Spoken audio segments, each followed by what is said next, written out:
عالم عرب میں یہ بھٹی دہکے گی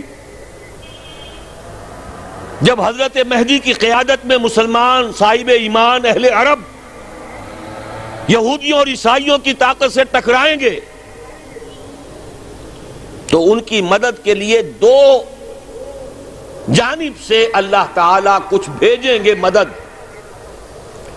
ایک تو آخری مرحلے میں مدد آئے گی حضرت مسیح عیسیٰ ابن مریم کا نزول جو یہودیوں کی طرف رسول بنا کر بھیجے گئے تھے. انہیں یہودیوں نے اپنے خیال میں سولی پر چڑھا دیا لیکن اللہ نے فرمایا وما صلبوہ وما قتلوہ ولکن شبہ لہم بل رفعہ اللہ الیہ. اللہ تو اپنی طرف اٹھا کر لے گیا. اور احادیث صحیحہ جو کہ ہمارے ہاں متواترہ کے درجے میں ہیں وہ احادیث جو صحیحین کی ہیں ان سے ثابت ہے کہ حضرت عیسیٰ ابن مریم دوبارہ زمین پر آئیں گے. اور یہودیوں کا سب سے بڑا سرغنہ جو خود مسیح ہونے ہی کا دعویٰ کر رہا ہوگا مسیح الدجال اسے حضرت مسیح قتل کرے گے. لیکن ایک دوسری حدیث سے معلوم ہوتا ہے کہ مشرق سے فوجیں آئیں گی حضرت مہدی کی مدد کے لیے.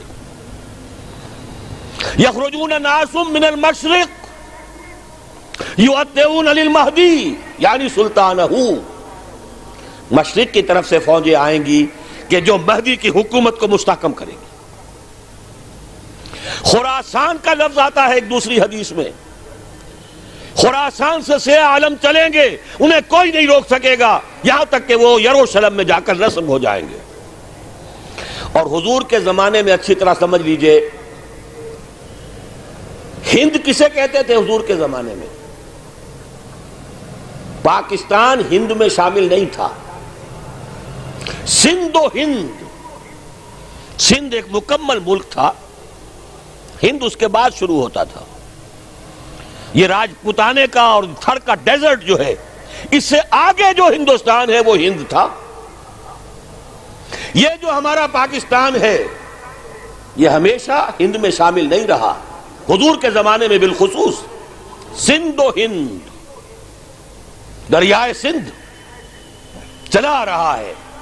یہ ساری ٹریبیوٹریز جو پنجاب کے اندر اس کی ہیں یہ سب ایک علیحدہ ملک ہے جو اس زمانے میں سندھ کہلاتا تھا. اور نمبر 2 یاد کیجئے اس زمانے میں خراسان ایک علاقہ تھا جس میں موجودہ افغانستان کا 2/3 تھوڑا سا حصہ ایران کا.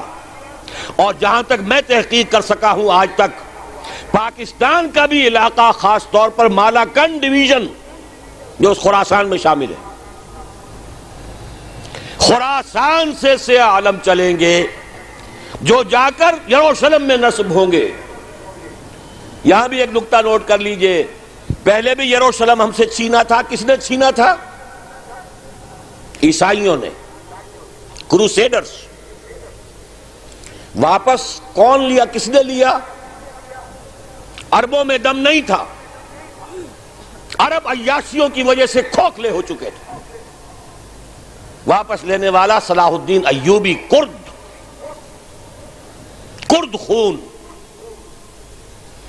اب دوبارہ یروشلم لیا جا چکا. چھینا کن سے گیا؟ عربوں سے.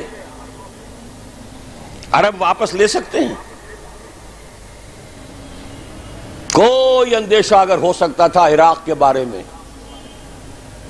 کہ شاید اس کے ایٹمک دانت نکل آئے جو سازش کی گئی جس طرح اس احمق اور پاگل صدام حسین کو دام میں پھنسایا گیا. صدام 100 جال. دام کہتے ہیں جال کو. صدام اس میں جو پھنسا ہے تو اگلا پچھلا کھایا پیا سب اگلوا لیا. اور ہے ہی کون؟ اس کے پاس ایٹمک ہتھیاروں کا ذخیرہ موجود ہے اور کسی کے وہ ایٹمک دانت بھی نکلنے نہیں دے رہے. پاکستان کے اوپر کتنا دباؤ اور ہمیں نہیں پتا کتنا کچھ دباؤ قبول کیا جا چکا. یہ تو سبھی مانتے ہیں. کیپ کر دیا گیا, روک دیا گیا, آگے تو نہیں بڑھ رہا, یہ تو سبھی مانتے ہیں. رول بیک بھی ہو گیا یا نہیں کچھ پتہ نہیں. لیکن کسی صورت یہ نہیں تسلیم کریں گے، قبول کریں گے کہ کسی مسلمان ملک کے پاس ایٹم بم آ جائے۔ یہودیوں کے پاس ذخیرہ موجود، سب جانتے ہیں۔ بہرحال یہ جان لیجئے اس علاقے سے امید ہوتی ہے، سندھ اور خراسان حالات بہت خراب ہیں ہمارے، اور حالات بہت خراب ہیں افغانستان کے بھی، لیکن حالات کے بدلتے اللہ تعالیٰ کی مشیت کے تحت دیر نہیں لگا کرتی۔ سیرت نبوی میں مجھے نظر آتا ہے سن 10 میں، 10 نبوی، ہجرت سے 3 سال پہلے، 2.5 سال پہلے، کہیں سے کوئی امید کی کرن نظر نہیں آتی تھی کہ عرب میں اسلامی حکومت قائم ہو جائے گی۔ 10 برس ہو چکے محمد الرسول اللہ کو دعوت دیتے ہوئے، اور ابھی تک بمشکل 125 آدمی ہے، اپنے بل پر، اپنے طاقت پر مکے میں رہ بھی نہیں سکتے۔ کیسے ہو جائے گا؟ کہاں سے ہو جائے گا؟ میں آج پوچھتا ہوں، کوئی شخص بتائے، کہیں سے کوئی امید کی کرن اس وقت نظر آتی ہے؟ اس ماحول میں لے جائیے۔ اگلے 3 سال میں کیا ہو گیا؟ پہلے سال 6، اگلے سال 12، اس سے اگلے سال 72، اور بیعت عقبہ ثانیہ، ہجرت، اور وہاں سے اب حضور کی طرف سے انیشیٹ شروع ہو گیا، انیشیٹو۔ تو ہم نہیں کہہ سکتے اللہ تعالیٰ کی قدرت، اللہ کی مشیت۔ یہ یقین ہے کہ دنیا کے خاتمے سے پہلے نظام خلافت قائم ہوگا، اور تمام دنیا میں ہوگا۔ ظاہر ہے کہیں پہلے کسی ایک جگہ سے ہوگا، جیسے حضور کے زمانے میں ہوا۔ اگر بیک وقت پوری دنیا میں ہو سکتا تو حضور کے دست مبارک سے ہوتا۔ اگر حضور کے دست مبارک سے بھی ایک ملک میں ہوا، جزیرہ نماء عرب میں ہوا، پھر حضور کے امتی ہیں نا، ابو بکر ہیں، عمر ہیں، عثمان ہیں، صحابہ کرام کی فوجیں نکلی ہیں، امتی ہیں، امتیوں کے ہاتھوں اس کی توسیع ہوئی۔ اب بھی یہی ہوگا، کسی ایک علاقے میں ہوگا۔